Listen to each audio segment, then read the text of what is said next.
In one of my latest videos, I have shown you my personal setup for 4 buttons in my Model Y Juniper, but today I'm gonna show you how I've set up my sexy knob inside the same car and how I use it on a daily basis. I have set up 3 screens for the sexy knob, and the first one is typically for all the actions that I use when the car is parked. For instance, when I enter the car, the first thing I always want to do is control my air vent and the temperature inside the car. I also usually use the glove box and the dome lights. However, I have programmed the middle button to put the car in reverse every single time I press it. I always park going forward, so that's why this button is super convenient for me. Just by tapping it, I put the car into reverse. And straight after it goes into reverse, the screen changes from number 1 to number 3, and that's the screen where I have assigned the features that I use when driving backwards, such as turning on my hazard lights, folding my mirrors, and also enabling my rear fog lights, which help me get better visibility in darker places at night.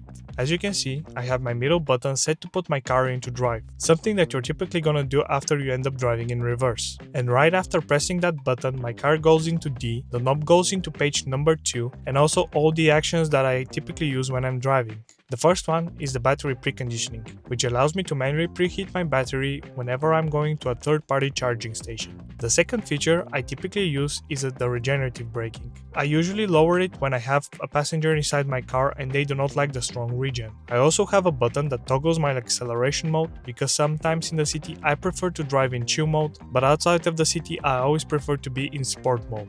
I also control the fan speed, as a typical person would, as well as the cabin temperature, the two things that you always play around it when you're driving, especially on longer trips. Well, there you have it. You saw my personal setup for the sexy knob inside my Model Y Juniper. Go down to the comments and let me know if you program your knob to correspond with the drive state that you're in, just like I did, or if you are using it manually by rotating the dial left and right. See you in the next one.